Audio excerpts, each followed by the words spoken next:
et vous joindra. Et de grandes choses vont se produire dans votre vie au nom de Jésus-Christ. Au sujet de ce qui va se passer dans votre vie, vous allez prendre la bénédiction de Dieu ici à la maison et partout où vous allez, il y aura la bénédiction au nom de Jésus-Christ. Prions ensemble. Père, nous te remercions pour ce moment. Merci pour ce temps-ci. Merci Seigneur parce que tu as rassemblé ton peuple ici, ceux qui sont en ligne, ceux qui sont dans les églises partout. Nous demandons Seigneur qu'aujourd'hui, que ta bénédiction touche toutes les vies, coule dans toute vie au nom de Jésus-Christ. Dans le cœur, dans l'âme, dans l'esprit, dans le corps, dans les familles, dans toute l'église entière, qu'il y ait une bénédiction collective pour tout le monde au nom de Jésus-Christ. Sois glorifié dans chaque vie et fais des prodiges dans chaque vie, même ce matin, au nom de Jésus-Christ. Nous te remercions parce que tu nous as exaucés. Au nom puissant de Jésus, nous prions. Un bon amen avant de vous asseoir. Nous allons au psaume aujourd'hui. Aujourd'hui, nous allons aborder psaume 31, 32 et psaume 51. Comme nous voyons ces psaumes nous parlent des expériences dans le Seigneur. Cela parle de notre touche avec le Seigneur, notre réconciliation avec Dieu et la grâce de Dieu coulant dans nos vies. Cela parle de la rédemption, de la pleine rédemption. C'est au travers de ce que Christ a fait à la croix du Calvaire. Ouvrez la Bible avec moi au psaume 31. Je lis verset 2. Psaume 31, 2. Éternel, je cherche en toi mon refuge, que jamais je ne sois confondu. Vous ne serez jamais confondu. Délivre-moi dans ta justice. Allons au dernier verset qui est le verset 25. Fortifiez-vous. Cela parle à vous et à moi et à chacun de nous. Quel que soit ce qui s'est passé dans votre vie, cela vous dit aujourd'hui, fortifiez-vous et que votre cœur s'affermisse. Vous tous qui espérez en l'Éternel. Nous allons au psaume 32, verset 1. Heureux celui, heureuse celle, heureux ce croyant-là, heureux l'enfant de Dieu, heureux celui à qui la transgression est remise, à qui le péché est pardonné. Et le verset 2 dit, heureux l'homme, le même homme, celui qui a découvert la grâce de Dieu, celui qui est venu dans le royaume de Dieu à travers la grâce de Dieu. Heureux ce croyant-là, heureux celui-là qui continue de s'accrocher à la grâce de Dieu dans sa vie. Il ne laissera pas la grâce aller, il ne croit pas que il croit que c'est lorsqu'on donne sa vie à Dieu, que c'est en ce moment-là que la grâce de Dieu entre sa vie. Et à tout moment de la vie, la grâce de Dieu est là. Et la personne-là considère chaque fois la grâce de Dieu. Et la Bible dit, heureux l'homme à qui l'Éternel n'impute pas d'iniquité et dans l'esprit duquel il n'y a point de fraude. Et le verset 11 dit là-bas, juste réjouissez-vous. Y a-t-il quelqu'un là-bas qui se réjouira? Juste réjouissez-vous en l'Éternel et soyez dans l'allégresse. Poussez des cris de joie, vous tous qui êtes droits de cœur. Nous allons au psaume 51, verset 12. Le psalmiste qui a prié au psaume 32 est le même psalmiste qui prie au psaume 51, verset 12. Ô Dieu, crée en moi un cœur pur et renouvelle en moi un esprit bien disposé. Et le verset 17 dit, Seigneur, ouvre mes lèvres et ma bouche publiera ta louange. Vous allez publier la louange du Seigneur et la bonté de Dieu sera visible, sera transparente à tout moment dans votre vie au nom de Jésus-Christ. Comme nous voyons cette psaume, nous allons voir le message qui est la pleine rédemption de la pleine réconciliation, la pleine rédemption à travers la réconciliation avec Dieu. Dieu est notre créateur. Il est devenu notre Rédempteur, celui qui a tant aimé tout le monde dans le monde, qu'il a donné son Fils unique, afin que quiconque croit en lui ne périsse point, mais qu'il ait la vie éternelle. C'est Dieu, le Dieu qui a planifié notre rédemption, notre salut, notre réconciliation avec lui. Et à cause de ce que Jésus a fait, nous avons maintenant la rédemption. Nous avons une rédemption présente, nous avons la rédemption perpétuelle, parfaite, nous avons une pleine rédemption. La rédemption finale, c'est au travers de cette réconciliation avec le Seigneur Jésus-Christ ou à travers le Seigneur Jésus-Christ. Le Nouveau Testament explique toutes choses de cette manière.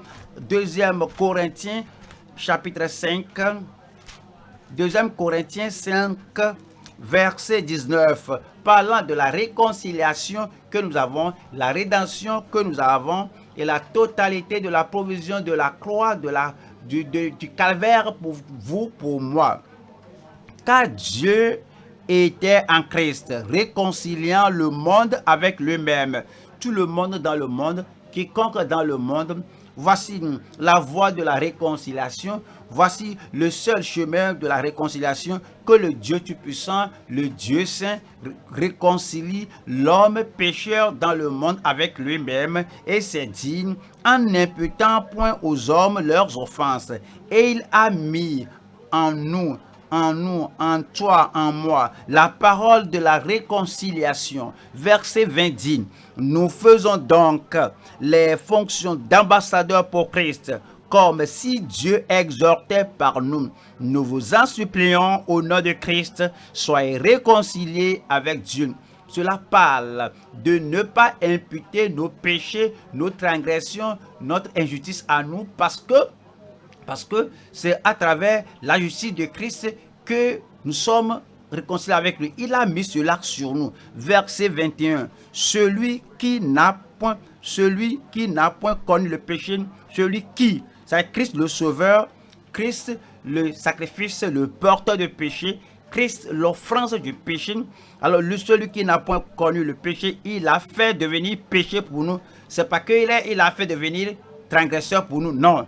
Il a fait devenir péché pour nous, afin que nous devenions en lui justice de Dieu.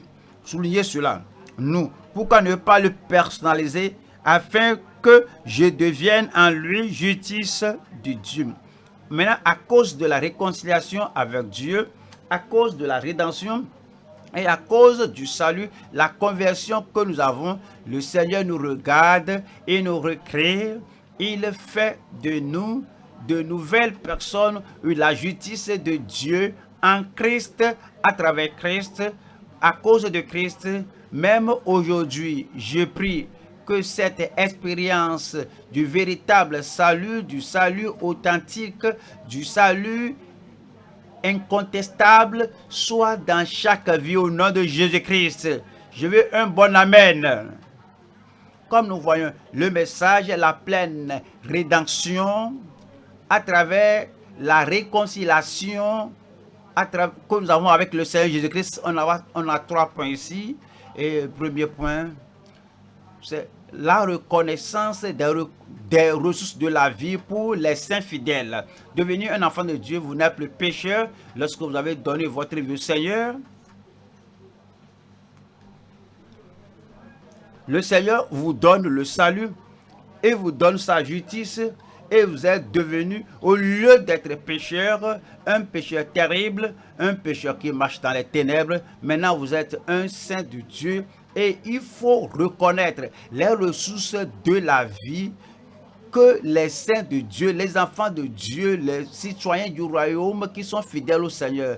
Deuxième point, c'est la révélation de la justice du Seigneur pour les âmes pardonnées. Il vous prend, comme vous pardonnez vos péchés, comme vous confessez vos péchés, comme vous rejetez vos péchés, comme le sang de Jésus vient vous laver, vous purifier, vous nettoyer complètement, vous êtes totalement pardonné. Et quand il vous pardonne, comme on l'a dans l'une de nos chansons, il met cela dans l'océan d'oubli de Dieu, et ces choses ne sont plus rappelées contre vous. Maintenant, on a la justice du Seigneur. La révélation de la justice du Seigneur pour les âmes pardonnées. 3. C'est la restauration des richesses du Seigneur pour le plein salut.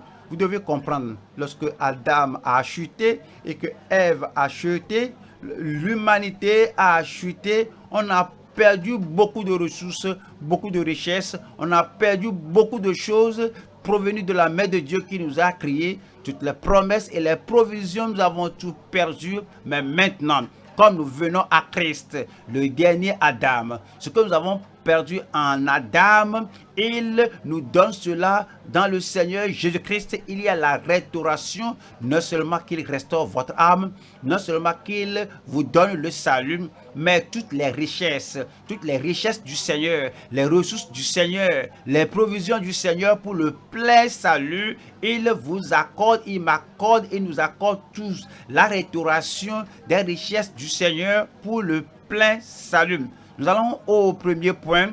Premier point, c'est la reconnaissance des ressources de la vie pour les saints fidèles. Nous allons au psaume 31, verset 1. Verset 2. Éternel, je cherche en toi mon refuge, que jamais je ne sois confondu. Délivre-moi dans ta justice. Il délivrera tout le monde aujourd'hui au nom de Jésus-Christ. Verset 6 nous dit: je remets mon esprit entre tes mains. Tu me délivreras, Éternel, Dieu de vérité. Verset 2, cela a parlé de la confiance en Dieu. Verset 6 parle de la vérité de la parole de Dieu. Et verset 16 dit: mes destinées sont dans ta main. Délivre, mes destinées sont dans ta main. Soulignez cela au pluriel, au pluriel. Mes destinées sont dans ta main. Délivre-moi de mes ennemis et de mes persécuteurs. Le Seigneur vous a déjà délivré. Nous verrons la délivrance et le Seigneur mettra un cantique de délivrance dans votre bouche au nom de Jésus-Christ. Comme nous considérons la reconnaissance des richesses de la vie pour les saints fidèles, nous allons voir trois choses. Numéro 1, la confiance, votre confiance. 2, la vérité, sa vérité dans mon cœur. Et puis numéro 3, c'est mes destinées ou ma destinée. Numéro 1, ma confiance et mon espérance en Dieu, ma confiance et mon espérance en l'Éternel. Lorsque vous espérez en Dieu, lorsque vous avez confiance en Dieu, alors vous avez l'espérance en Dieu. Quel que soit ce qui se passe maintenant, quel que soit ce qui s'est passé dans le passé, il y a l'espérance que les ténèbres ne continueront pas, que la puissance de l'ennemi ne continuera pas toujours, que tous les problèmes ne continueront pas dans votre vie. Il y a cette confiance et cette espérance en l'Éternel. 2, il y a la vérité dans mon cœur venant du Seigneur. Lorsque vous gardez la vérité dans votre cœur, la vérité là venant du Seigneur, la vérité de Dieu va chasser tout ce qui provient de l'erreur, de la fausseté au nom de Jésus-Christ. Numéro 3, mes destinées dans les mains du Seigneur. Mes destinées dans les mains du Seigneur. Voyons numéro 1. Numéro 1, nous allons voir Psaume 31.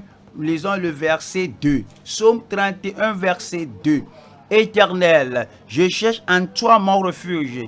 Éternel, pas dans les idoles. Éternel, et non dans l'occultisme. Éternel, je cherche en toi mon refuge, mon Dieu, mon Père, mon Rédempteur, mon Sauveur, toi seul au ciel. Éternel, je cherche en toi mon refuge. Que jamais je ne sois confondu. Vous ne serez jamais confondu. Je le dis pour moi-même. Je ne serai jamais confondu. Vous ne serez pas confondu au nom de Jésus-Christ. Délivre-moi dans ta justice. Verset 3. Verset 3 dit: incline vers moi ton oreille. Hâte-toi de me secourir. Sois pour moi un rocher protecteur, une forteresse où je trouve mon salut. Tout ce que Dieu doit faire avec les armées du ciel pour défendre votre vie, pour défendre votre âme, pour défendre tout ce que vous avez, tout ce qu'il vous a donné, Dieu vous défendra au nom de Jésus-Christ. Et le verset 4 dit, car tu es mon rocher, tu es mon rocher, tu es mon rocher dans le temps présent, dans ce jour, tu es mon rocher, ma forteresse. Et à cause de ton nom, tu me conduiras, tu me dirigeras. À chaque moment de votre vie, il vous conduira. À chaque étape de votre vie, il vous dirigera. Mais c'est sur la base que vous avez votre confiance en Dieu, vous espérez en lui, que votre foi est ferme dans le Seigneur. Si cela se passe, je sais que cela va se passer. À chaque croisée du chemin, vous allez trouver le Seigneur. À chaque défi, vous aurez votre confiance en Dieu. À chaque étape de votre vie, vous allez mettre votre confiance en Dieu et vous ne serez jamais confondus. Vous aurez toujours un témoignage. J'aurai toujours mon témoignage. Voyons, Psaume 71. Cela parle de la confiance et l'espérance qu'il a en l'Éternel. Psaume 71, verset 5. Car tu es mon espérance. L'argent n'est pas mon espérance, car tu es mon espérance. Les voisins, les gens de la communauté ne sont pas mon espérance, car tu es mon espérance. Ce que les gens disent et ne disent pas, car tu es mon espérance. Dieu du ciel, Seigneur éternel, mon berger, tu es tout en tout dans ma vie, car tu es mon espérance. Seigneur éternel, en toi je me confie dès ma jeunesse. En toi je me confie dès ma jeunesse. Gloire à Dieu pour ces jeunes qui croient au Seigneur dès leur jeunesse. Toutes les choses que les papas et les mamans ont traversé, le chagrin de la vie, ce ne sera pas dans la vie de ces jeunes au nom de Jésus-Christ. Et en toi, je me confie dès ma jeunesse. Verset 6. Dès le ventre de ma mère, je m'appuie sur toi. C'est toi qui m'as fait sortir du sein maternel. Tu es sans cesse l'objet de mes louanges. Et verset 7, avez-vous lu le verset 7? Il dit, je suis, pas j'étais, pas je serai aujourd'hui, je suis à chaque étape de ma vie. Dites-le moi à haute voix, je suis pour plusieurs comme un prodige. Comme vous vieillissez, vous êtes un prodige pour plusieurs. Lorsqu'il y a des défis, vous êtes pour plusieurs comme un défi. Lorsque les gens courent par-ci, par-là, ils ne savent pas quoi faire. Comme vous tenez ferme et confiant en l'Éternel et les bénédictions de Dieu coulent à votre vie, vous serez pour plusieurs comme un prodige au nom de Jésus-Christ. Vos camarades de classe vont apprendre cela, vont dire que est-ce que c'est celui-là? Ils vont te regarder lorsque tu étais comme un jouet, ils ne savent pas quoi faire, mais maintenant ils s'étonnent à cause de toi. Tes professeurs à l'école vont s'étonner de toi et tes parents au village vont s'étonner, n'est-ce pas? Le fils de telle personne, ceci c'est plus que le fils de ceci-là, celui-ci il est fils de Dieu. La protection sur lui, la pureté de Dieu sur sa vie et la bonté de Dieu dans votre vie. Et vous serez pour plusieurs comme un prodige au nom de Jésus-Christ. En toi, tu es mon puissant refuge. Il sera votre puissant refuge au nom de Jésus-Christ. Verset 8. Que ma bouche soit remplie de tes louanges. Aucune malédiction de votre bouche, aucun regret de votre bouche, aucune angoisse, aucune tristesse, rien de négatif de votre bouche. Votre bouche sera remplie des louanges de Dieu et que chaque jour, elle te glorifie. Et ouais, si vous mettez votre confiance totale en Dieu à partir d'aujourd'hui, vous ne serez pas confondus au nom de Jésus-Christ. Allons au deuxième point là-bas. C'est la vérité dans mon cœur provenant du Seigneur. Psaume. Ma vérité dans le cœur en l'Éternel. Psaume 31 et verset 16. Mes destinées sont dans ta main. Le Seigneur Jésus a dit que je te remets à la croix, je te remets mon esprit. Ce sera ce que vous croyez, ce sera ce qui est votre confiance que quel que soit ce qui se passe, vous allez dire, Seigneur, je remets tout ceci dans tes mains. Seigneur, mon cœur, je te remets mon cœur, je te confie ma destinée, je te confie mon passé, mon présent, je te confie tout. Mes destinées sont dans ta main, je te remets mon esprit. Tu m'as racheté, tu m'as sauvé. C'est toi qui m'as pardonné. C'est toi qui as changé ma vie. Seigneur, Dieu de vérité. Seigneur, Dieu de vérité. Alors vous gardez la vérité de la parole de Dieu et la vérité de l'évangile, vous la gardez dans votre cœur à tout moment. Pourquoi? C'est la vérité là qui sauve. C'est pas la vérité là qu'on est sanctifié. C'est pas la vérité là qu'on est rempli du Saint-Esprit. C'est pas la vérité là qu'on a la foi, parce que la foi vient de ce qu'on entend vient de la parole de Dieu. Comme vous gardez la vérité là dans votre cœur, et partout où vous allez et vous demeurez et vous restez debout et sur cette vérité, alors vous serez toujours aux côtés de la victoire au nom de Jésus-Christ. Psaume 86, verset 11. Enseigne-moi tes voies, ô Éternel, je marcherai dans ta fidélité. Vous voyez, ces gens-là, ils sont des gens qui décident à tout moment, lorsque je suis seul, je marcherai dans ta fidélité, dans ta vérité. Lorsque je suis avec les autres, je marcherai dans ta vérité.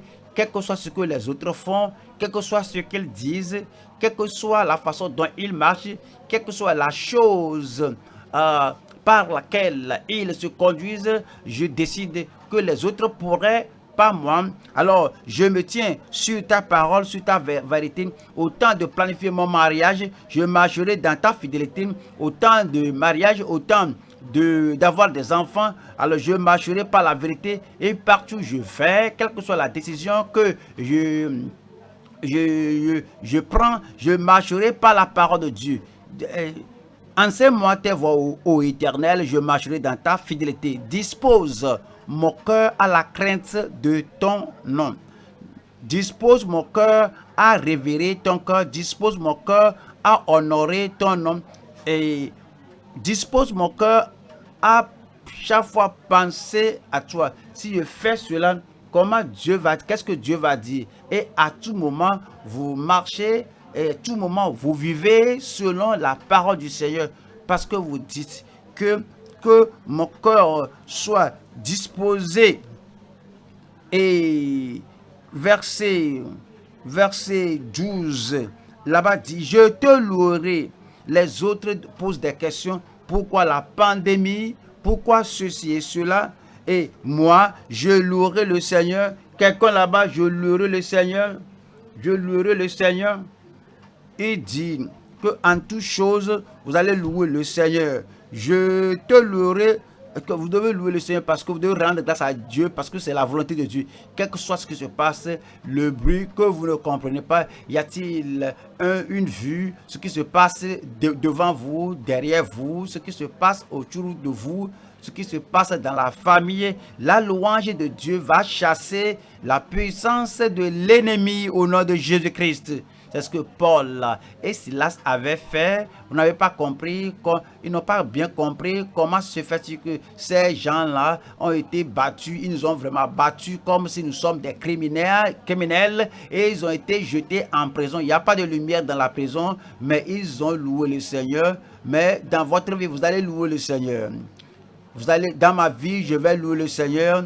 Et lorsque vous louez le Seigneur comme ça, vous savez, lorsqu'il louait le Seigneur, les fondements de la prison étaient écroulés. Tous les fondements de votre prison seront écroulés et tous les liens et les chaînes qui les ont liés étaient brisés. Toute chaîne dans votre vie est détruite au nom de Jésus-Christ.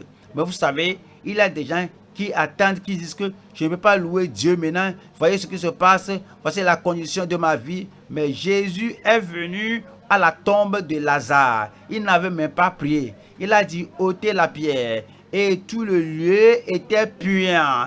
Il a regardé en haut disant Père, je te rends grâce. Père, je te rends grâce. Quelqu'un là-bas dit Père, je te rends grâce. L'homme est encore dans le tombeau. Après avoir dit Père, je te rends grâce, je sais que tu m'exauces toujours. Et puis il a regardé à la tombe, il dit, Lazare, sort. Quel que soit ce que vous dites, après la louange au Seigneur, après que vous avez rendu grâce au Seigneur, Dieu va confirmer cela dans votre vie. Alors, c'est dit que je te louerai de tout mon cœur. Je te glorifierai, Seigneur mon Dieu, et je glorifierai ton nom jusqu'à quand? Quelqu'un là-bas, jusqu'à quand? À perpétuité. Vous allez continuer de louer le Seigneur au nom de Jésus-Christ. Alors, au troisième point là-bas, mes destinées dans les mains de l'Éternel. Mes destinées dans les mains de l'Éternel. Je veux que vous compreniez ceci. Il dit que mes destinées, voyons Psaume 31, Psaume 31, verset 16, première ligne. Mes destinées sont dans ta main. Mes destinées sont dans ta main. Qu'est-ce qu'il voudrait dire cela? Qu'est-ce qu'il voudrait dire par cela? Et que mes destinées, depuis le temps que j'étais dans le ventre de ma maman, tu pensais à moi, et du ventre de ma maman, tu m'as pris, alors tu m'as fait sortir. Et si vous suivez ce que nous disons, là, que de ma jeunesse, tu étais avec moi. Quand il dit mes destinées sont dans ta main, il parlait de l'enfance. Avant que je ne te connaisse, tu me connaissais. À ma jeunesse, tu me connaissais. À mon âge adulte, tu me connaissais. À ma vieillesse, tu me connaissais. Au temps de quitter ce monde, mes temps seront toujours dans ta main. En temps de problème, mes destinées sont dans ta main. Au temps de douleur, mes destinées sont dans ta main. Au temps d'affliction, de persécution, de maladie, mes destinées sont dans ta main. Au temps où je serai sur le point de quitter dans la vieillesse, mes destinées sont dans ta main. Et le jour de départ, le Seigneur ne vous abandonnera pas. Lorsque vous serez sur le point de traverser le fleuve Jourdain, le Seigneur sera à côté de vous et je ne te délaisserai point, je ne t'abandonnerai point, afin que tu puisses dire avec assurance que le Seigneur est mon aide. Je ne craindrai ce que me fera un homme. Vos destinées, vos jours, vos moments à partir d'aujourd'hui, tous les moments de votre vie sur la terre, jusqu'à ce que vous voyez le Seigneur face à face, votre destinée sera dans la main du Seigneur au nom de Jésus-Christ. Psaume 37. Psaume 37, verset 39. Psaume 37, verset 39. Le salut des justes vient de l'Éternel. Il est leur protecteur. Voici ceci. Il est leur protecteur, dites-le moi, au temps de la détresse. Il est leur protecteur quand? Il est leur protecteur au temps de la détresse. Il ne faut pas oublier, mes destinées sont dans tes mains. En temps de détresse, ce temps-là est mon temps, ma destinée est dans ta main, tu me feras le meilleur. Verset 40. L'Éternel les secourt et les délivre. Il les délivre des méchants et les sauve parce qu'ils cherchent en lui leur refuge. Ésaïe chapitre 26, verset 17. Ésaïe 26, verset 17. Comme une femme enceinte sur le point d'accoucher, au temps d'accouchement, la femme est en douleur. C'est le temps de douleur. Au temps de vos douleurs, le temps là sera dans la main du Seigneur. Le temps là ne va pas s'étendre au-delà de la période que vous allez supporter la douleur là au nom de Jésus-Christ. Comme une femme enceinte sur le point d'accoucher, ce tort écrit au milieu de cette douleur, ainsi avons-nous été loin de ta face, ô Éternel. Verset 20 dit, va mon peuple, entre dans ta chambre et ferme la porte derrière toi. Cache-toi pour quelques instants. jusqu'à ce que la colère soit passée. Le temps de douleur, le temps d'affliction sera un petit moment, quelques instants. Comme vous fermez la porte, rappelez-vous, mes destinées sont dans tes mains éternelles. Cette indignation passera, cette colère passera par-dessus vous. La douleur la passera par-dessus vous. Et le Seigneur vous en délivrera complètement au nom de Jésus-Christ. Et c'est dit, va mon peuple et entre dans la chambre et prie jusqu'à ce que la colère soit passée. Voyons, Jérémie chapitre 15. Jérémie chapitre 15, cela parle d'un autre moment. Jérémie 15, verset 11. L'Éternel dit, certainement, certes, tu auras un avenir heureux. Tu auras un avenir heureux. Et certes, tu auras un avenir heureux. Certes, je forcerai l'ennemi à t'adresser ses supplications. Autant, quel temps? Autant du malheur et autant de la détresse. Vos ennemis ne vont pas se réjouir à votre sujet. Votre ennemi va vous supplier et se prosterner devant vous parce qu'il sait que le Seigneur est avec vous. Autant de malheur, autant d'affliction. La présence du Seigneur sera avec vous. Qu'est-ce qui va se passer au temps du malheur? Qu'est-ce qui va se passer au temps d'affliction? Verset 21 l'a dit, je te délivrerai de la main des méchants. Vous avez perdu votre âme là-bas. Je te sauverai de la main des violents. Quelqu'un se présente et dit que, est-ce que tu as appris de moi? Qui êtes-vous? Et si vous avez oublié mon premier nom ou bien mon deuxième nom, comprenez que partout où je vais, les gens me craignent. Je suis Monsieur le violent. Le Dieu va vous délivrer de la main de Monsieur le violent au nom de Jésus-Christ.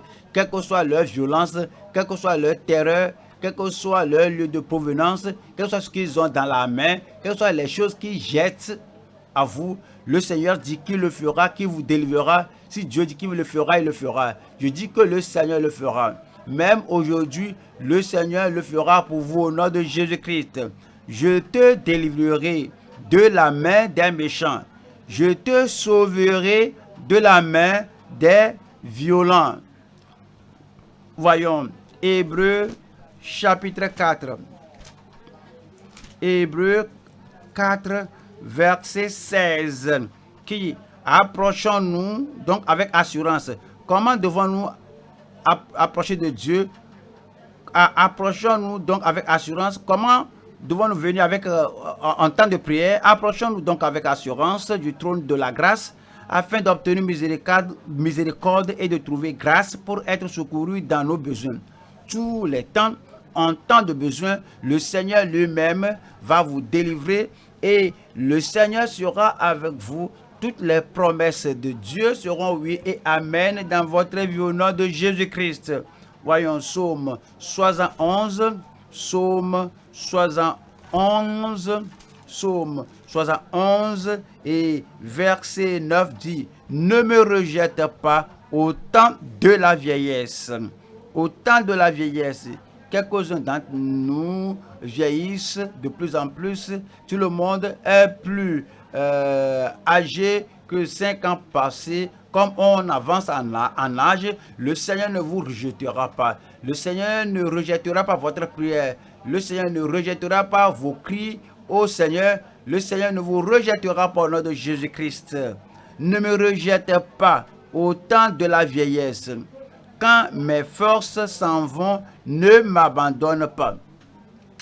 Lorsque vous marchez un peu, vous voulez prendre une pause, vous courez un peu, vous voulez faire une pause, comme il n'y a pas de force, vous aurez une nouvelle force.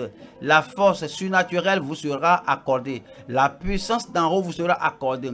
Parce que c'est dit que comme je vieillis et que ne me rejette pas au temps de la vieillesse, quand mes forces s'en vont, ne m'abandonne pas. 16 dit, 16 il me donnera quelque chose plus que la force de l'homme. Il me donnera quelque chose plus que ma propre force. Il me dira quelque chose. Et lorsque j'étais jeune, parce que en ce temps de vieillesse, et que j'irai dans la force de la force du Très-Haut, je ferai mention de ta justice. Et 2 Timothée 4, 2 Timothée 4, 6, 2 Timothée 4, 6, 2 Timothée 4, 6, car pour moi, je sais déjà de libation et le moment de mon départ approche, le temps de quitter ce monde est proche. Le Seigneur a dit que tout est en tes destinées, de l'enfance jusqu'à la vieillesse, lorsque les forces t'épuiseront, jusqu'à ce que tu passes à la gloire, que tes destinées sont dans ses mains. Tous les temps de ta vie, toutes les périodes, les saisons de ta vie, tout est dans la main du Seigneur. Le Seigneur sera avec vous au nom de Jésus-Christ. Et 2 Timothée 4, verset 18. Le Seigneur me délivrera. Le Seigneur me délivrera. Je parle de moi-même. Paul n'est plus, c'est vous qui êtes là. Le Seigneur me délivrera de toute œuvre mauvaise et il me sauvera pour me faire entrer dans son royaume céleste. À lui soit la gloire au siècle des siècles. Amen. Au nom de Jésus, le Seigneur accomplira cela dans votre vie au nom de Jésus-Christ. Allons au deuxième point maintenant, c'est la révélation des ressources du Seigneur, la révélation des richesses du Seigneur pour les âmes pardonnées. Psaume 32, verset 1. Heureux celui à qui la transgression est remise, à qui le péché est pardonné. Heureux l'homme, fortuné est l'homme. Heureux l'homme à qui l'Éternel, heureux celui à qui la transgression est remise, à qui le péché est pardonné. Verset 2 dit, heureux l'homme à qui l'Éternel n'impuisse pas d'iniquité, et dans l'esprit duquel il n'y a point de fraude, et dans l'esprit duquel et dans la bouche duquel il n'y a point de fraude, et dans la conversation duquel il n'y a point de fraude. Heureux l'homme, c'est un croyant, une âme sauvée, sanctifiée, une personne qui est venue au Seigneur et le Seigneur l'a affranchi. Heureux l'homme à qui l'Éternel n'impute pas d'iniquité et dans l'esprit duquel il n'y a point de fraude. Nous allons voir 3 points ici. Numéro 1, l'imputation. Numéro 2, la communication. Numéro 3, l'implication. Numéro 1, l'imputation de sa justice aux pénitents. Lorsque nous regrettons ce que nous faisons, lorsqu'on se repent du méfait, lorsqu'on est pénitent et angoissé, lorsqu'on s'humilie devant Dieu, lorsqu'on se détourne des ténèbres du péché et on se tourne vers la lumière du salut, le pénitent, il y a l'imputation de sa justice au pénitent. Numéro 2, c'est la communication de sa justice aux purifiés. Alors, non seulement il nous purifie, non seulement il nous pardonne, mais aussi il nous a franchis. Il ôte le pouvoir du péché, il brise le pouvoir du péché et il met sa justice en nous. La communication de sa justice aux purifiés. Maintenant, l'implication de sa justice en son peuple. Quand il donne la justice, il donne la pensée de Christ, les sentiments de Christ, le caractère de Christ, la vie de Christ, la victoire de Christ, le triomphe de Christ. Quelle est l'implication dans notre vie lorsque le Seigneur nous donne sa propre justice? Numéro 1, c'est l'imputation de sa justice aux pénitents. Nous retournons au psaume 32, versets 1 et 2. Heureux celui à qui la transgression est remise, à qui le péché est pardonné. Et verset 2 dit, Heureux l'homme à qui l'Éternel n'impute pas d'iniquité et dans l'esprit duquel il n'y a point de fraude. Voilà ce que le Nouveau Testament a dit de ceci. Que maintenant, il nous donne cette liberté et nous a bénis avec ce pardon, il nous a bénis avec cette justice. Voyons Romains chapitre 4 et voyons verset 5. Romains 4, verset 5. La même chose que nous avons lu dans le psaume, c'est dit, et à celui qui ne fait point d'œuvre, mais qui croit en celui qui justifie l'impie, sa foi, sa confiance en Dieu lui est imputée à justice. Verset 6. De même, David exprime le bonheur de l'homme. Cela parle de ce que nous venions de lire au psaume 32, versets 1 et 2. De même, David exprime le bonheur de l'homme à qui Dieu impute la justice sans les œuvres. Et puis il nous dit au verset 7. Verset 7 dit, heureux ceux dont les iniquités sont pardonnées et dont les péchés sont couverts. Mais qu'est-ce que nous faisons? Comment avons-nous ce pardon du Seigneur? Comment avons-nous tous les péchés commis, pardonnés, ôtés, et cela n'est plus imputé, ce n'est plus mis sur nos comptes? Voyons, Proverbe chapitre 28, 13. Proverbe 28, 13, qui dit que celui qui cache ses transgressions ne prospère point.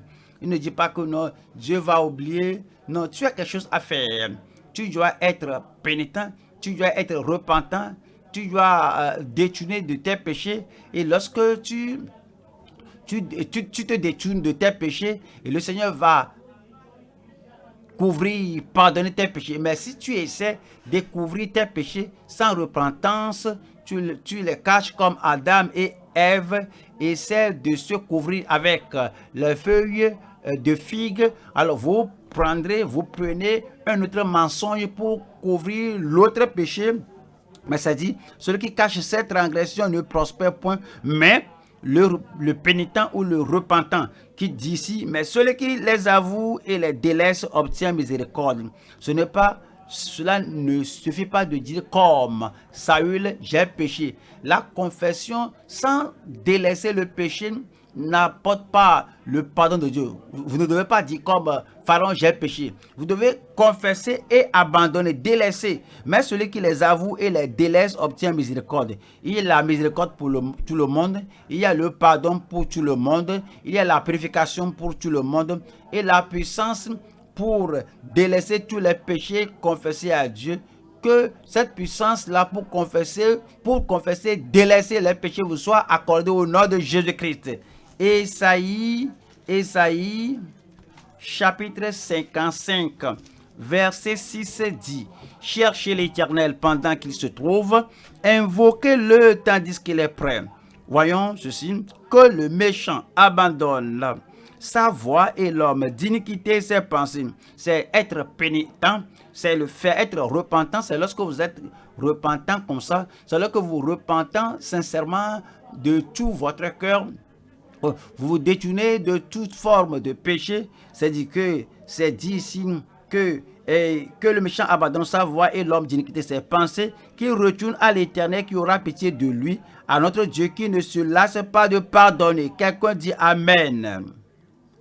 Il nous impute la justice lorsque nous nous détournons de nos péchés. Je viens les mains vides. Je m'accroche seulement à la croix.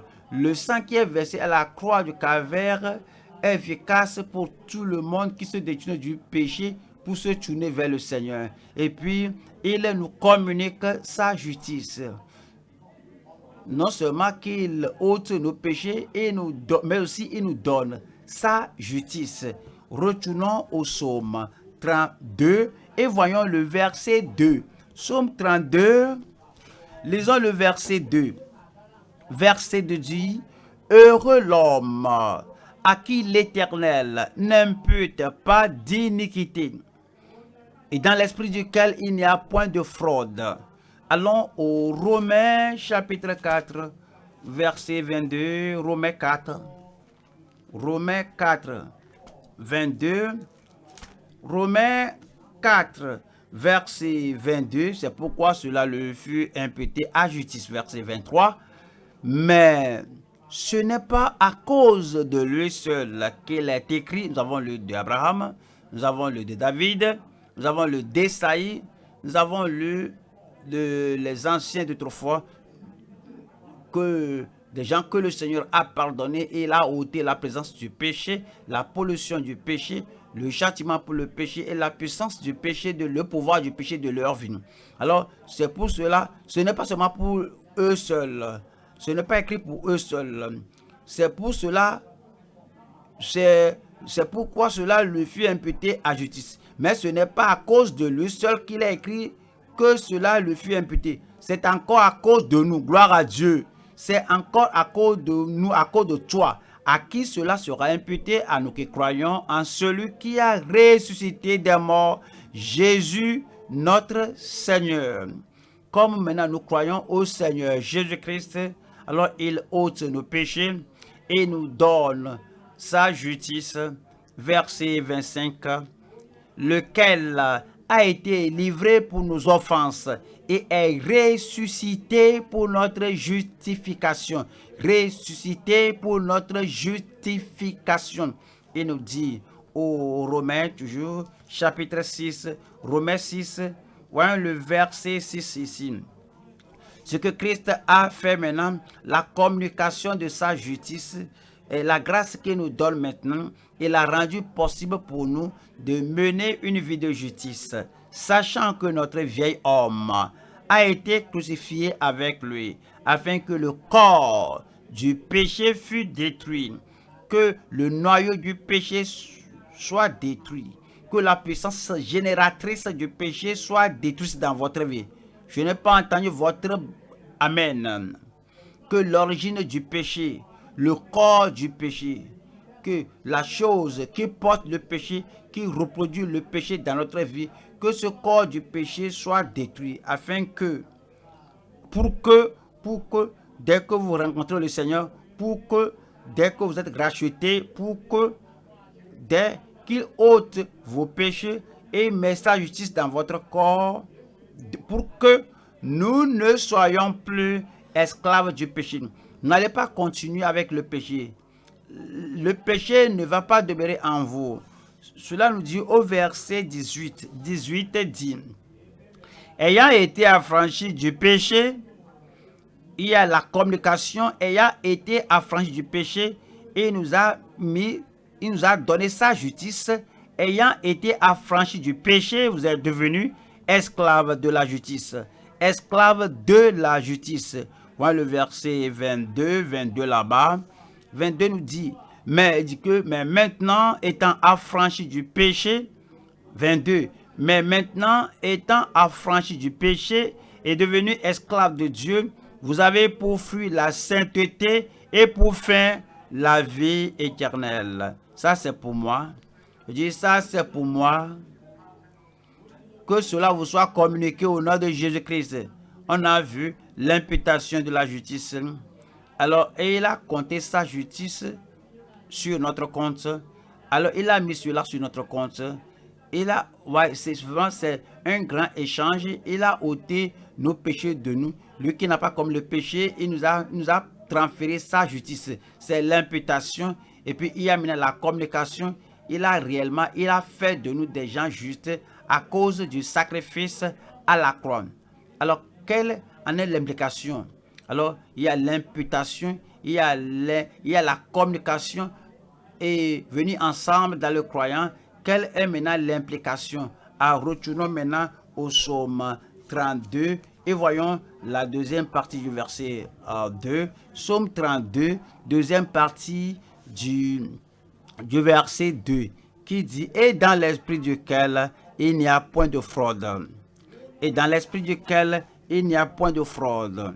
Et dans l'esprit duquel il n'y a pas de séduction. Et dans l'esprit duquel il n'y a pas d'hypocrisie, dans l'esprit duquel il n'y a pas de mensonge, dans l'esprit duquel il n'y a pas de mal. L'implication de la justice de Christ dans notre vie, c'est que partout où nous nous trouvons, on est transparent devant le rideau, devant le public ou en privé, avec les gens, partout où on se trouve. Si cette imputation a lieu, si cette communication a lieu, donc l'implication de cela dans notre vie, c'est que il n'y a pas de fraude, il n'y a pas de mal, il n'y a pas d'hypocrisie, il n'y a pas d'insincérité, il n'y a pas d'hypocrisie, il n'y a pas de dissimulation, il n'y a pas de péché caché, il n'y a pas de mal parce que il met sa justice en nous, que la vie de Christ s'est reproduite en nous. Romains 13. Romains chapitre 13, verset 10 dit: l'amour ne fait point de mal au prochain, aux amis, l'amour ne fait point de mal à l'ennemi, l'amour ne fait point de mal aux membres de l'Église, l'amour ne fait point de mal aux ministres de l'Église, l'amour ne fait point de mal aux compagnons. L'amour est donc l'accomplissement de la loi. Il n'y a pas de mauvais. Cela nous dit en 1 Corinthiens 13, verset 5, nous dit: elle ne fait rien de malhonnête. Elle ne cherche point son intérêt. Elle ne s'irrite point. Elle ne soupçonne point le mal. C'est l'implication qu'il a mis sa justice en nous. Et il nous a communiqué sa justice. Et à cause de cela maintenant, alors cet enfant de Dieu est dans l'esprit duquel il n'y a pas de fraude, dans l'esprit duquel il n'y a pas un projet de faire le mal, il n'y a pas une habitude de faire le mal, il n'y a pas l'intention de faire le mal, il ne pense pas à faire le mal.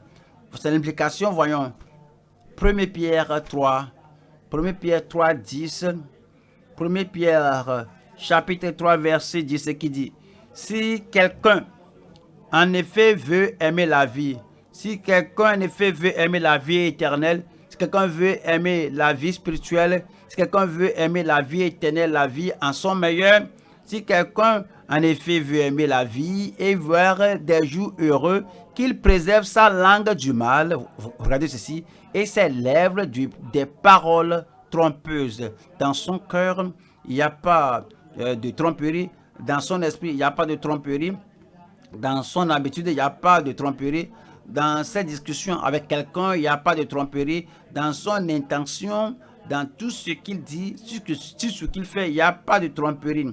Il ne prémédite pas le mal, il ne prémédite pas le mensonge, il ne prémédite pas l'hypocrisie, il ne prémédite pas que je vais faire cette chose mauvaise dans l'esprit duquel il n'y a pas il n'y a pas de parole, il n'y a pas de tromperie, qu'il préserve sa langue du mal et s'élève des paroles trompeuses.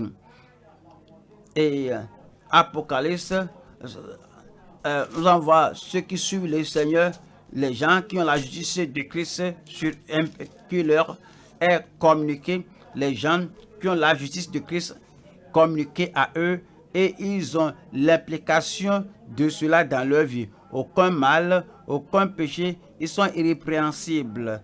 Apocalypse chapitre 14, verset 4. Ce sont ceux qui ne se sont pas souillés avec des femmes, car ils sont vierges. C'est dit, ils suivent l'agneau partout où il va. Et c'est dit, ils ont été rachetés d'entre les hommes. Ils sont déjà sauvés d'entre les hommes. Ils ont été rachetés, purifiés d'entre les hommes. Ce sont les gens qui ont la touche, le triomphe, la transformation du Seigneur. Il y a maintenant la véritable justice en eux. Ils ont été rachetés d'entre les hommes comme des prémices pour Dieu et pour l'agneau. Verset 5. C'est dit, et dans leur bouche, il ne s'est point trouvé de mensonge. Ceux qui iront au ciel, et dans leur cœur, dans leur esprit, dans leur bouche, alors il ne s'est point trouvé de mensonge. Lorsqu'ils sont sur la terre ici, et ils confessent le salut, et ils rendent témoignage de la justice de Dieu. La justice de Dieu m'a été imputée, et rendent témoignage que la justice de Dieu leur a été accordée, et comme ils rendent témoignage d'être au Seigneur en ce temps-là sur la terre, avant d'aller au ciel, dans leur bouche, il n'y avait point de fraude, car ces gens-là, ils sont sans tache devant le trône de Dieu. Vous venez au Seigneur dans la repentance, ils sont irrépréhensibles. Vous venez pénitent devant le Seigneur, et vous transférez sa justice, et un autre temps, vous venez encore pour avoir plus de grâce dans votre vie, et vous donne la justice, vous prenez la grâce de Dieu là dans votre vie. Il y a l'imputation, il y a la communication, l'implication au bureau, il n'y a pas de tromperie, il n'y a pas de fraude à la maison, il n'y a pas de fraude avec les amis, pas de fraude avec les hommes. Vous ne craignez un homme jusqu'au point de mentir pour avoir quelque faveur. Vous devez avoir une dissimulation, une falsification de la vérité, afin de ne pas avoir de problème. L'implication de l'imputation et la communication de la grâce dans votre vie, c'est qu'il n'y a pas de fraude. Et les gens là, quand la trompette sonne, et que les morts sont ressuscités incorruptibles, donc nous serons changés, transformés, et nous irons avec le Seigneur au nom de Jésus-Christ. Nous venons maintenant au troisième point. C'est la restauration des richesses du Seigneur pour le plein salut. Nous allons voir Psaume 51, verset 3. Ô Dieu, aie pitié de moi dans ta bonté, et selon ta grande miséricorde, efface mes transgressions. Lave-moi, lave-moi complètement de mon iniquité, et purifie-moi de mon péché. Lave-moi complètement de mon iniquité et purifie-moi de mon péché. David était un homme sincère. Il ne confessait pas les péchés de Bathséba. Il ne confessait pas les péchés de Joab. Il ne confessait pas les péchés de Absalom. Et que c'est moi. Si vous serez sauvés, c'est vous. Si vous aurez le salut initial, le plein salut, le salut final, vous devez être personnel, sincère, vous devez être transparent devant le Seigneur. Et David était si transparent qu'il a oublié le devoir, il a oublié la royauté, il a oublié tout pour dire que lave-moi de tout mon péché, lave-moi complètement de mon iniquité, purifie-moi de mon péché. Verset 5 dit, car je reconnais mes transgressions, pas les transgressions de mon mari, pas les transgressions de ma femme, pas les transgressions de mes voisins, pas les transgressions du publicain, mais car je reconnais mes transgressions et mon péché est constamment devant moi. Verset 6 dit, j'ai péché contre toi seul. Oui, j'ai péché contre Uri, j'ai péché contre la nation. Mais le péché ultime, c'est que j'ai péché contre toi seul. Et j'ai fait ce qui est mal à tes yeux. Alors, il ne l'a pas colorié, il ne l'a pas modifié, il ne l'a pas, sinon, changé d'une autre manière. Il dit que oui, cela s'est passé, mais il y a des gens qui font pire que cela. Et il n'a pas passé le pont sur cela. Il a dit, j'ai péché contre toi seul, et j'ai fait ce qui est mal à tes yeux, en sorte que tu seras juste dans ta sentence, sans reproche dans ton jugement.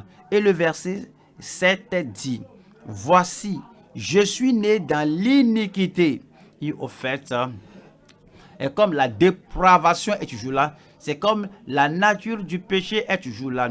Et je suis né dans l'iniquité et ma mère m'a conçu dans le péché. Et le verset 8 dit, mais tu veux que la vérité soit au fond du cœur, la transparence, la pure vérité au fond du cœur, pas de changement, pas de transformation, mais tu veux que la vérité soit au fond du cœur. Fais donc pénétrer la sagesse au-dedans de moi. Verset 9. Purifie-moi avec les aupes et je serai pur. Lave-moi et je serai plus blanc que la neige. Verset 10 nous dit, annonce-moi l'allégresse et la joie, et les eaux que tu as brisées se réjouiront. Verset 11, détourne ton regard de mes péchés et efface toutes mes iniquités. Voyons le verset 12. 12 dit, ô Dieu, crée en moi un cœur pur, renouvelle en moi un esprit bien disposé. Crée en moi un cœur nouveau, un cœur nouveau, un cœur pur, un cœur purifié, un cœur lavé. Renouvelle en moi un esprit bien disposé. Verset 11. Verset 13. Ne me rejette pas loin de ta face, ne me retire pas ton esprit. 14. Rends-moi la joie de ton salut. Rends-moi la joie de ton salut. Et qu'un esprit de bonne volonté me soutienne. Et verset 15 dit, j'enseignerai tes voies à ceux qui les transgressent. Je ne veux pas avoir la culpabilité, continuer de prêcher. Je ne veux pas avoir la condamnation en moi, continuer de prêcher. Je ne veux pas parler de la tête, l'évangile de la vérité de l'évangile, pendant que la culpabilité en moi ravage mon cœur et la culpabilité opprime et je presse cela avec la bouche. Je donne la parole qui serait superficielle, qui ne serait pas agréable à Dieu. Seigneur, purifie-moi et crée en moi un cœur pur. Donc j'enseignerai tes voies à ceux qui les transgressent et les pécheurs reviendront à toi. Si votre vie n'est pas juste, s'il y a le mal, s'il y a la fraude, s'il y a l'hypocrisie, s'il y a la dissimulation, si l'imputation de la justice n'est pas dans votre vie, vous pourrez, si la communication de la justice n'est pas dans votre vie, vous pouvez enseigner, faire tout. Mais les pécheurs ne se convertiront pas vers le Seigneur. Mais David était sincère. Il a dit, ôte tout ceci de moi et crée un nouveau cœur, un cœur pur dans mon cœur. Et alors, après avoir restauré la plénitude de ton salut, la joie de ton salut, la paix dans le salut, la victoire dans le salut, la justice dans le salut, après que cela est fait, donc, il dit, j'enseignerai tes voies à ceux qui les transgressent et les pécheurs reviendront à toi. Voyons trois choses ici. Numéro 1, nous allons voir la restauration d'être lavé de tout péché. La restauration après être lavé de tout péché. Numéro 2, c'est la réalisation de devenir plus blanc que la neige à travers la sanctification. La réalisation que vous pouvez être plus blanc que la neige, c'est le salut. Vous pouvez être blanc comme la neige, c'est la réconciliation avec Dieu. Vous pouvez faire un pas en avant dans la sanctification, être plus blanc que la neige.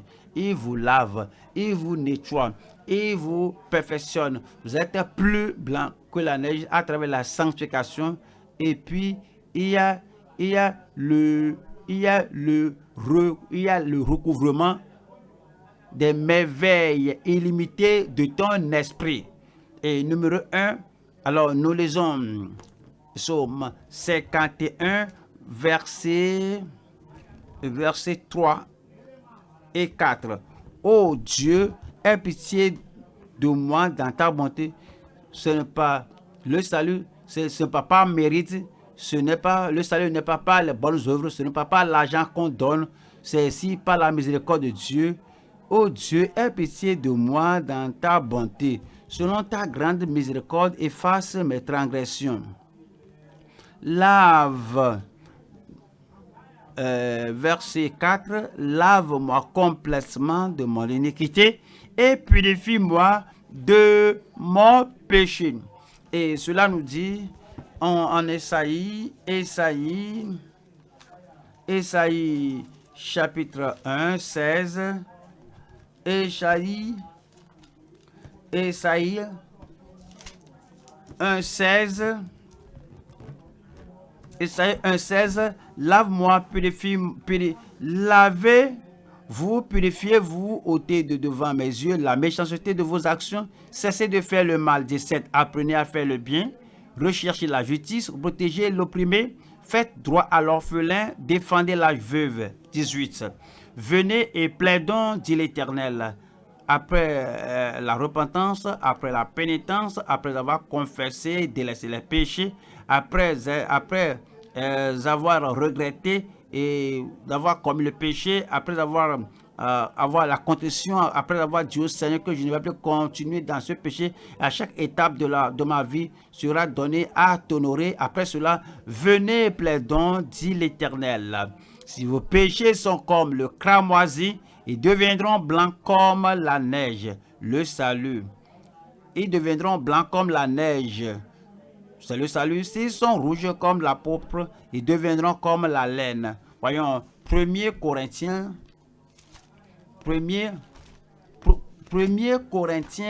6, 9.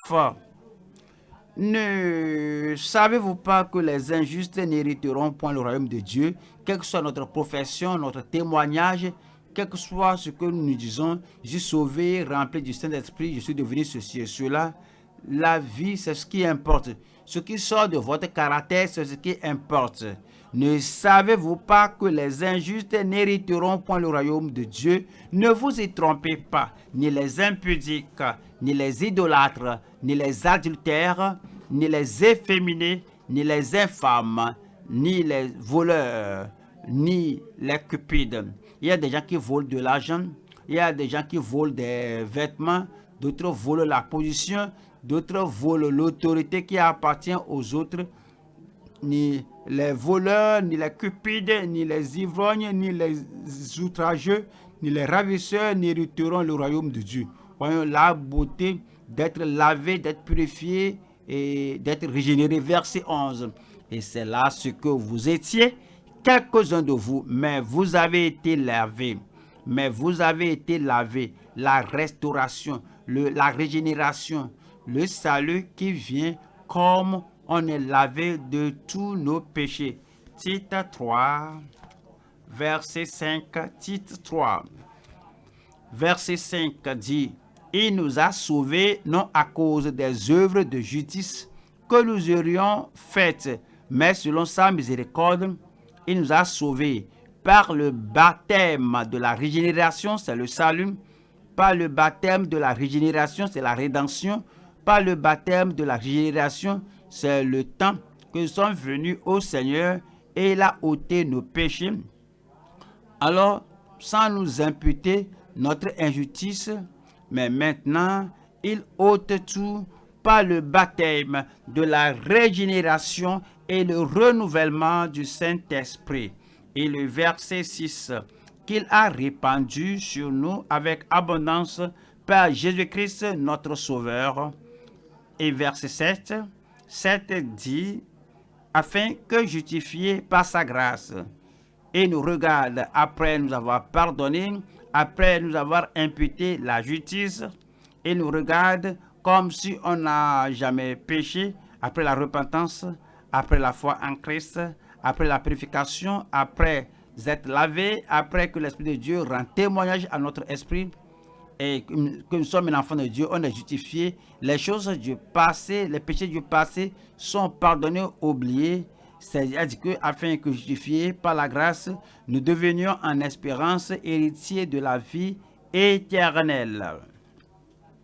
Laver de l'iniquité, nous lavons pour être blancs comme la neige, c'est le salut. Nous retournons au psaume 51. Psaume 51. Psaume 51, verset 8. Mais tu veux que la vérité soit au fond du cœur. Voyez, Dieu ne regarde pas comme l'homme regarde. Dieu regarde à l'aspect extérieur, mais Dieu regarde au cœur. Dieu seulement ne regarde pas que je ne regarde pas, je ne fume pas, ce sont des choses extérieures. Dieu regarde le cœur, l'intention dans le cœur. Dieu regarde l'objectif, le motif, l'intention, la démonstration du cœur. Dieu regarde la manifestation de la justice depuis le cœur. Mais tu veux que la vérité soit au fond du cœur. Fais donc pénétrer la sagesse au-dedans de moi. Verset 9. Purifie-moi. Voici la prière sincère. Il savait ce qui est au-dedans de lui. Il connaissait la pensée au-dedans de lui. Il connaissait tout ce qui est en lui. Il connaît la souillure au-dedans de lui. Et dit, mon cœur est le problème. Je viens à toi maintenant que tu me pardonnes. Alors, après avoir ôté la culpabilité, tu viens à lui pour la seconde œuvre de grâce. Alors il te lave. Purifie-moi avec les eaux, et je serai pur. Lave-moi et je serai plus blanc que la neige. Ésaïe, c'est quand Théon parle de blanc comme la neige. Alors, il parle de devenir plus blanc que la neige. Verset 12 dit, ô Dieu, crée en moi un cœur pur, crée en moi, pas un cœur pollué qui a toujours enclin au mal, un cœur souillé qui s'incline toujours vers le mal, pas un cœur sale qui s'incline vers la saleté, pas un cœur hypocrite qui s'incline vers l'hypocrisie. Non, crée en moi un cœur pur et renouvelle en moi un esprit bien disposé. C'était sa prière. Dans le Nouveau Testament, nous avons cette expérience qu'il nous dit en Éphésiens chapitre 5, 26. Éphésiens 5, verset 26.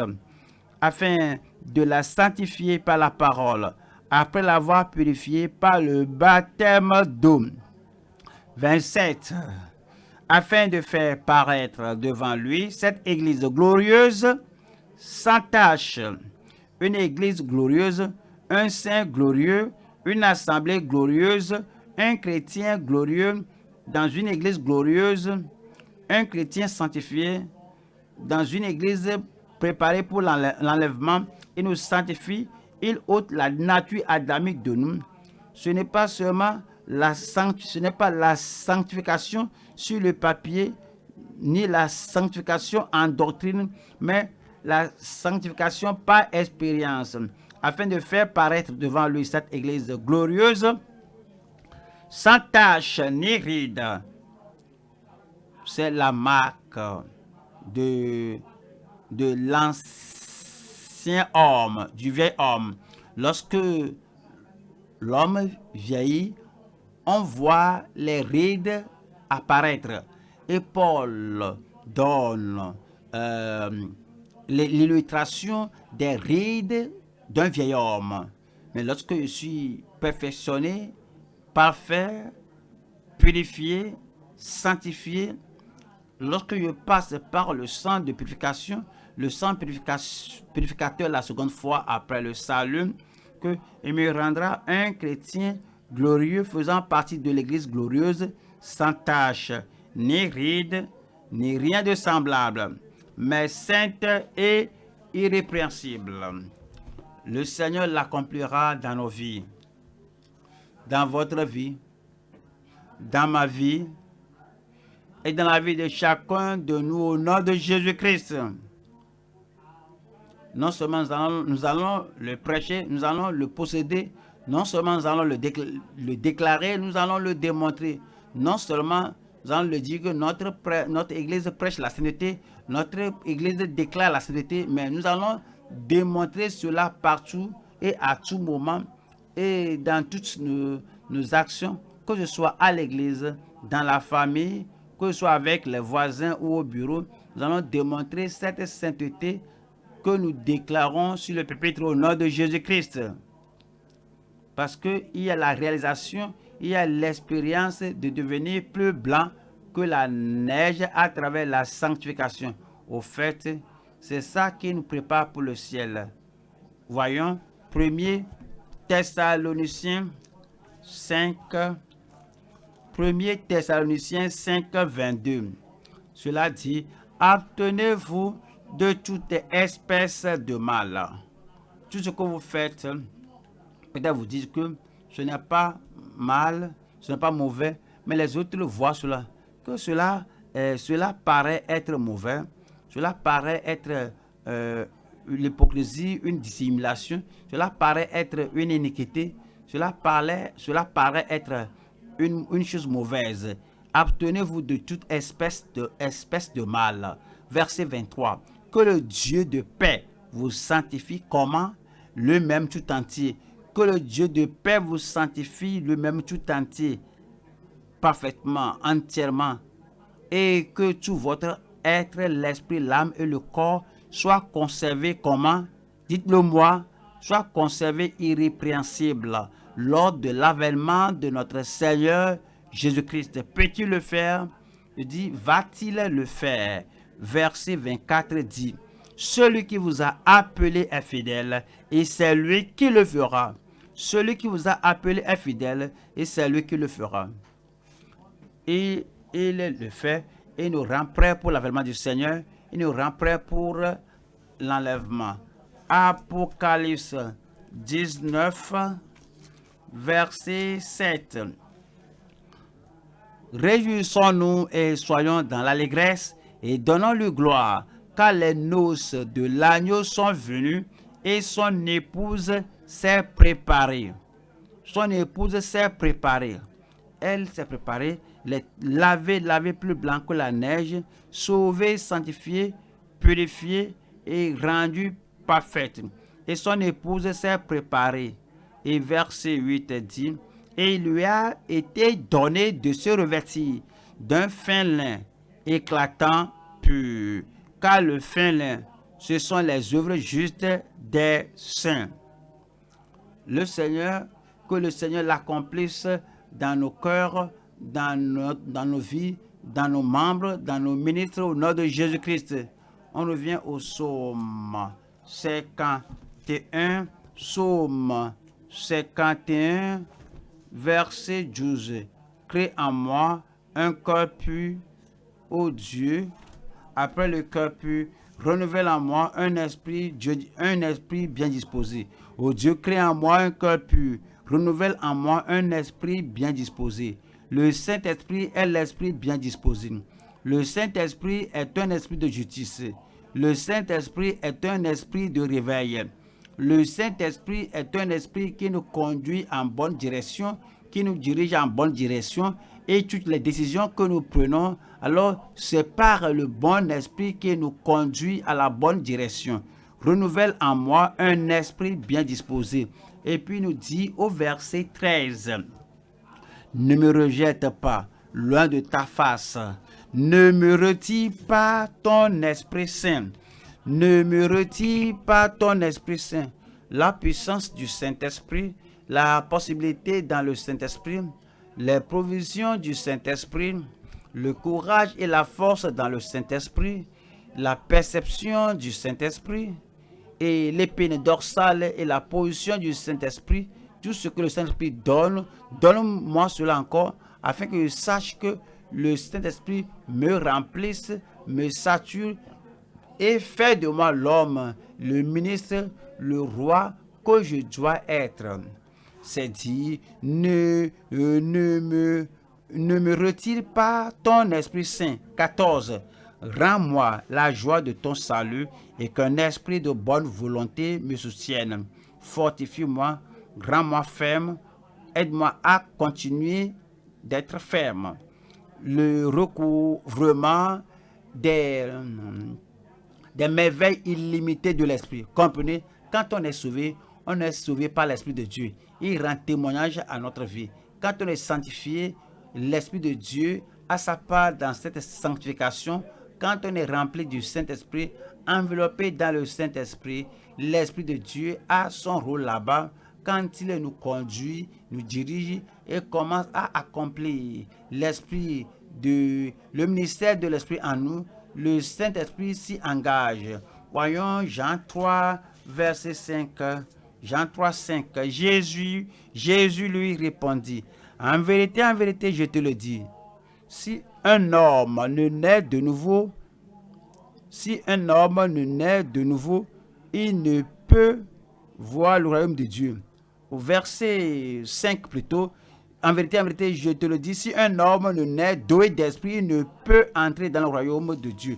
Verset 7, ne t'étonne pas que je t'ai dit, il faut que vous naissiez de nouveau. Verset 8, le vent souffle où il veut, et tu en entends le bruit, mais tu ne sais d'où il vient ni où il va. Voyez ceci, il en est ainsi de tout homme qui est né de l'esprit. L'esprit de Dieu alors s'implique dans notre salut. On ne peut pas fermer les yeux, on ne peut pas reléguer à l'arrière-plan le Saint-Esprit qu'on veut entrer de nouveau et puis on le néglige. Et il aussi s'implique dans notre sanctification. 1er Thessaloniciens, cela montre le rôle du Saint-Esprit dans notre sanctification. Et c'est dit que nous rendons grâce lorsque la parole de Dieu est venue à vous à la première fois. C'est dit que vous avez reçu la parole, et la parole que vous avez reçue, vous recevez la parole non comme la parole des hommes, mais comme cela est la parole de Dieu qui agit efficacement en vous qui croyez. La parole de Dieu va continuer d'agir efficacement dans la vie de chacun de nous au nom de Jésus-Christ. 2 Thessaloniciens chapitre 2 verset 13. Pour nous, frères bien-aimés du Seigneur, nous devons à votre sujet rendre continuellement grâce à Dieu. Je prie que nous rendions grâce à Dieu continuellement pour vous. Quand on voit votre réceptivité à la parole, quand on voit votre vie, votre caractère, quand on voit l'impact de la parole sur votre vie, quand on voit le témoignage que les gens rendent à votre sujet, que la parole agit puissamment en lui, puissamment en elle, à tout moment et partout où vous allez, la parole est à l'œuvre en vous. Et quel que soit le cas, que vous soyez tout seul ou bien avec les hommes, la parole agit en vous. Nous qui vous connaissons et nous qui avons le privilège de vous prêcher, alors nous allons rendre grâce à Dieu continuellement pour vous. Parce que Dieu, dès le commencement, vous a choisi au salut. Voyez ceci à travers la sanctification de l'esprit. Et la sanctification, par la sanctification de l'esprit et par la foi en la vérité. Nous allons au Romains chapitre 8, 2. Après être sauvés, alors on est sanctifié et l'Esprit de Dieu alors s'implique dans tout cela au quotidien, dans chaque étape de notre vie. L'Esprit de Dieu s'implique et cela dit, en effet, Romains 8 et 2, en effet, la loi de l'Esprit de vie en Jésus-Christ m'a affranchi de la loi du péché et de la mort. Et Christ m'a affranchi de la loi du péché et de la mort. Et m'a dit, verset 11. 11 dit, et si l'esprit, E majuscule, et si l'esprit de celui qui a ressuscité Jésus d'entre les morts habite en vous, celui qui a ressuscité Christ d'entre les morts rendra aussi la vie à vos corps mortels. Il va ressusciter votre corps mortel. Il va guérir votre corps mortel. Il va donner la force à vos corps mortels au nom de Jésus-Christ. Et dit, celui qui a ressuscité Christ d'entre les morts rendra aussi la vie à vos corps mortels par son esprit qui habite en vous. Et nous dit en Romains toujours 8, verset 17 qui dit, or si nous sommes enfants, nous sommes aussi héritiers de Dieu et co-héritiers de Christ, si toutefois nous souffrons avec lui, afin d'être glorifiés avec lui. La gloire dans votre vie, la gloire dans vos expériences, et le Seigneur vous élèvera Il vous élevera de la dégradation à la gloire au nom de Jésus-Christ. Vous êtes familier avec Acte chapitre 1, verset 4. Acte 1, 4. Comme il se trouvait avec eux, il leur recommanda de ne pas s'éloigner de Jérusalem, mais d'attendre. Il veut que nous attendions devant le Seigneur. Il veut qu'on reste devant le Seigneur. Il veut qu'on soit patient devant le Seigneur. Il veut que nous valorisons la puissance du Saint-Esprit afin de prier jusqu'à ce que cette assurance soit venue, que cette expérience soit venue et que la puissance du Saint-Esprit nous remplisse, nous sature et que nous soyons en mesure d'avancer, de faire le progrès dans nos vies, dans le ministère avec la puissance de Dieu. Alors, il faut attendre, il faut la patience devant le Seigneur, mais d'attendre ce que le Père avait promis, ce que je vous ai annoncé, leur dit-il. Et verset 5 dit, car Jean a baptisé d'eau, mais vous, dans peu de jours, vous serez baptisés du Saint-Esprit. Vous serez baptisés du Saint-Esprit si vous restez, vous priez avec foi et vous accrochez à la promesse de Dieu. C'est-à-dire que vous serez remplis, vous serez enveloppés, vous serez fortifiés, vous serez baptisés du Saint-Esprit. Et verset 8 dit, il nous dit, mais vous recevrez une puissance. Je recevrai une puissance. Je dis, je recevrai une puissance. Quelqu'un a faim et il veut manger et la nourriture est préparée et la personne ne va pas attendre. La nourriture est presque là, la personne n'est pas là.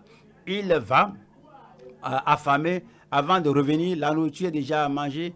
Quand la chose est encore ramenée, chaque fois, quand on vient devant le Seigneur, au lieu d'attendre, au lieu de prier, c'est pourquoi beaucoup de personnes, ils viennent plusieurs fois et ils ne sont pas de nouveau. Plusieurs viennent plusieurs fois et ils ne sont pas sanctifiés.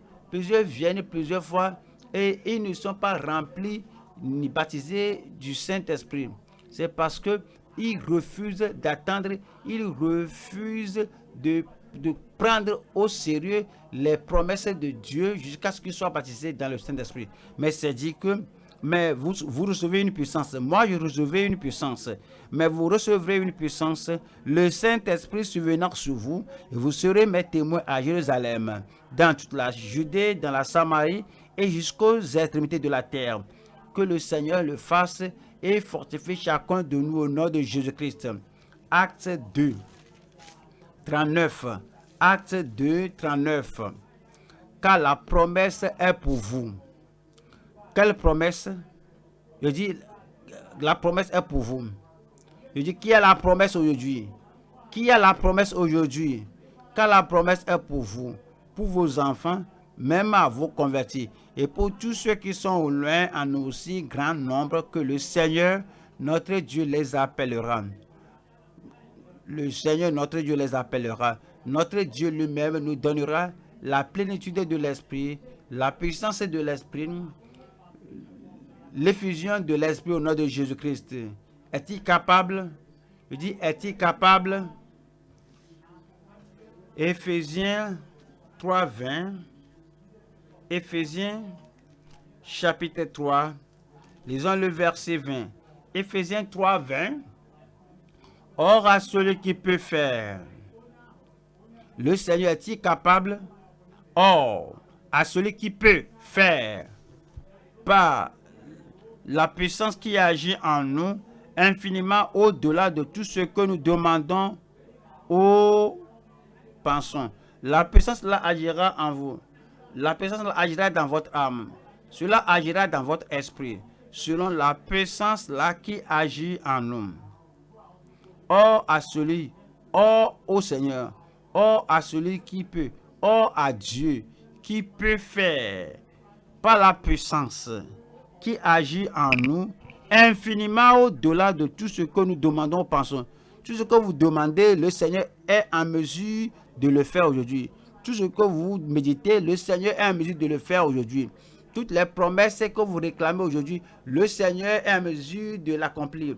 Toute promesse à laquelle vous vous accrochez, disant, Seigneur, tu as promis, ta promesse est pour moi, ce sera votre aujourd'hui. Le salut est disponible aujourd'hui. La restauration est disponible aujourd'hui. La sanctification est disponible aujourd'hui.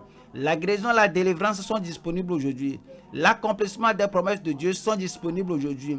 La puissance du Saint-Esprit dans la mesure baptismale est disponible aujourd'hui. La puissance, la force pour porter vos fardeaux est disponible aujourd'hui, disponible pour vous, pour votre famille, disponible pour tout le monde aujourd'hui dans votre vie au nom de Jésus-Christ. Or, à celui qui peut faire par la puissance qui agit en nous, infiniment au-delà de tout ce que nous demandons ou pensons. Où est-ce que la puissance va agir aujourd'hui? Je dis, où est-ce que la puissance va agir aujourd'hui? Je vous regarde, je vois que la puissance là va agir dans votre vie au nom de Jésus-Christ. Dieu peut. Je dis, Dieu est capable. Notre Seigneur est capable. Et voici l'heure. Regardez tout ce qu'on a appris ce matin, tout ce comme on a traversé Psaume 31, 32, 51. Regardez ce que le Seigneur est en mesure de faire. Il va agir dans votre vie maintenant, sans entrave, sans restriction au nom de Jésus-Christ. Tenons-nous debout maintenant. Nous allons présenter tout cela au Seigneur. Nous allons réellement prier du tréfonds de notre cœur, comme le psalmiste est venu au Seigneur. Il a prié de tout son cœur. Il n'était pas en train d'attendre que Nathan vienne prier pour lui. Lui-même a amené la parole au Seigneur. Il a amené sa vie au Seigneur. Il a tout amené au Seigneur.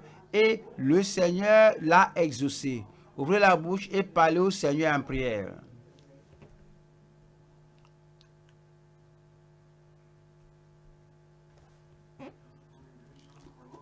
Il a la rédemption pour nous.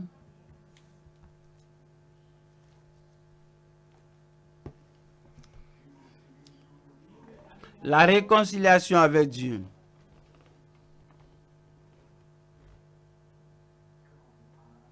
Examinez votre cœur, votre vie. Si le Seigneur doit venir en ce temps-ci, aurez-vous un cœur pur, une conscience pure, lavée?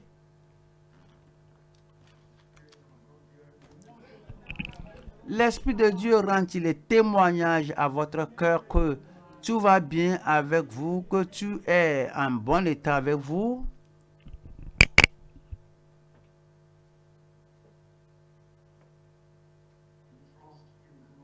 Est-ce que vous mettez votre confiance en Dieu de tout votre cœur, de toute votre âme, de toute votre pensée, de tout votre cœur? La confiance en l'Éternel, la foi en l'Éternel, il a dit qu'il vous pardonnera. Est-ce que vous avez confiance en lui? Qu'il va vous purifier. Est-ce que vous avez confiance en lui? Qui fera de vous un saint. N'allez pas demeurer pécheur. La focalisation sera de plaire au Seigneur. Alors, vous devez mettre votre confiance en lui.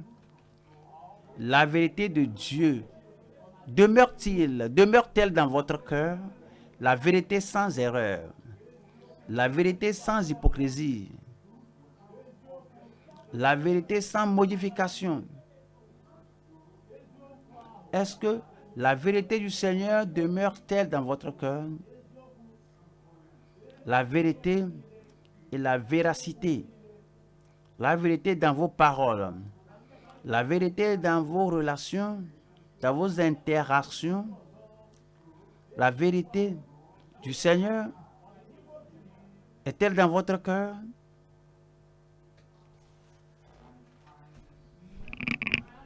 Mes destinées sont dans les mains du Seigneur. Le temps de l'enfance, dans l'enfance, que votre destinée soit dans la main du Seigneur. Votre jeunesse,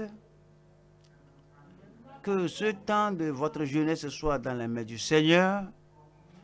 En temps de problème, de malheur, venez au Seigneur. Venez au Seigneur. En temps de douleur, temps de maladie, confiez, remettez ce temps entre les mains du Seigneur. Le temps d'affliction, le temps de persécution. Continuez d'avoir les regards sur le Seigneur. Mes temps, mes destinées sont dans les mains du Seigneur.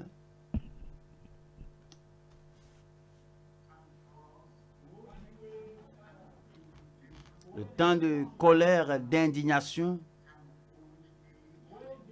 le temps de la vieillesse, jusqu'au moment de quitter cette terre. Mes destinées sont dans les mains de l'Éternel.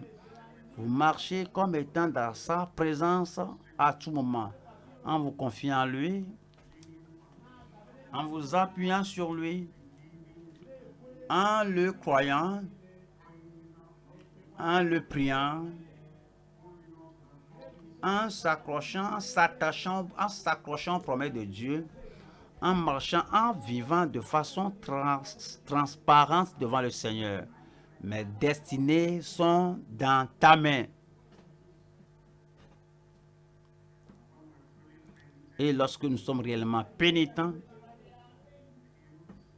alors il nous impute sa justice. Il ôte la culpabilité. Il ôte la condamnation. Il brise le joug et la puissance du mal. Il nous fait marcher comme Christ, parler comme Christ, se comporter comme Christ.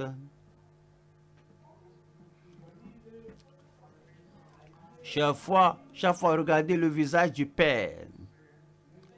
Étant sincère, étant pieux,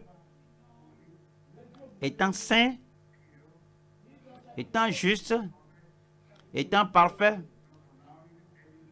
ne permettant à aucun moment d'être utilisé par le diable dans sa vie, triomphant de toute tentation, et cette justice de Christ peut vous être imputée, communiquée à vous. Et l'implication, c'est qu'il n'y aura pas de fraude dans votre vie. Vous n'allez pas donner l'excuse d'une fausseté délibérée, d'un mensonge délibéré, d'une présentation hypocrite. Que vous soyez à la maison de Dieu ou au bureau d'un homme, il n'y a pas de fraude, il n'y a pas de fausseté.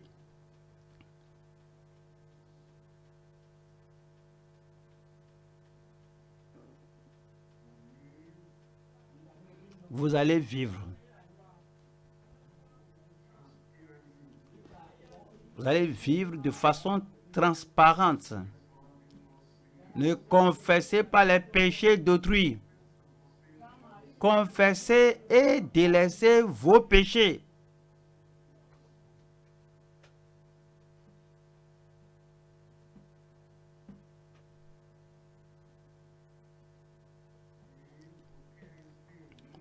Vivez pour craindre le nom du Seigneur. Vivez pour honorer le nom du Seigneur. Vivez pour l'exalter. Vivez pour soutenir l'expérience transparente de la sainteté et de la sanctification. Lave-moi. Lave-moi complètement. Aussi blanc que la neige. Plus blanc que la neige. Lave-moi. Les richesses du salut, le plein salut. Restaure. toutes les ressources du ciel. Ce que les individus ont perdu, restaure-le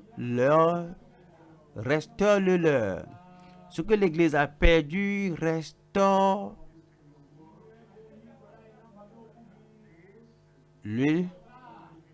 Cela, ce que tu dis que tu feras, Seigneur, restaure ce qui est perdu. Espérez en l'Éternel. Encore, je le dis, espérez, attendez, espérez en l'Éternel. Il fortifiera votre cœur. Il vous donnera la force.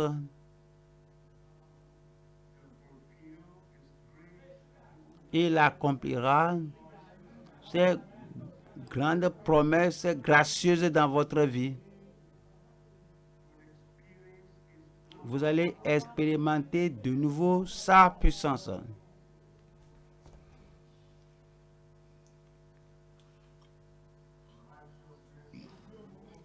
La justice du Seigneur saturera votre vie.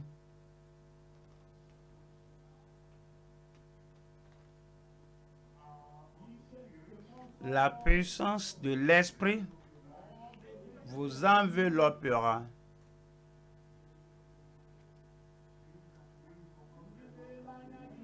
Ceux qui espèrent en l'Éternel renouvellent leur force. Ils courront, ils ne seront pas épuisés. Ils marcheront, ils ne seront pas fatigués. Espérez en l'Éternel. Restez en sa présence. Priez avec importunité qu'il y ait un changement, une transformation. Le cœur changé, la vie changée, le ministère changé, que tout change.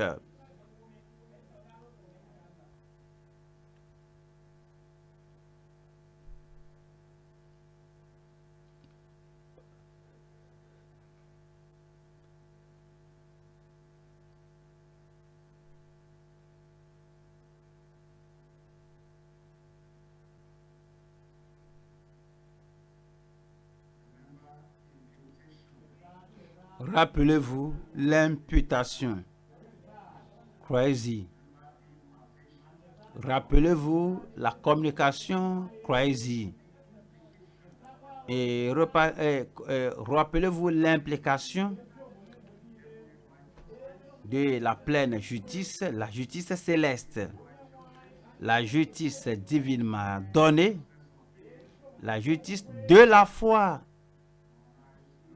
dans notre vie maintenant. Pas de fraude, pas de fausseté, pas de dissimulation, pas d'hypocrisie, pas de mal, pas de péché, pas de tâche, pas de rides.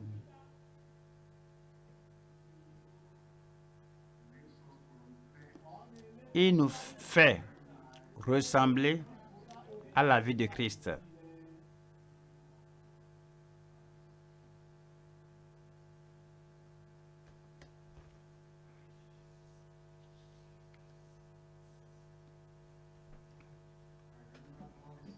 Rappelez-vous que le Seigneur est capable pour faire infiniment et abondamment au-delà de ce que nous demandons ou pensons selon la puissance qui agit en nous. Et il peut sauver. Le Seigneur peut restaurer les rétrogrades. Le Seigneur est capable. Il peut mettre sa justice en nous. Il est capable, il peut sanctifier, il peut rendre saint, il peut reproduire la vie de Christ, la vie transparente dans la vie de chacun de nous. Il peut nous fortifier.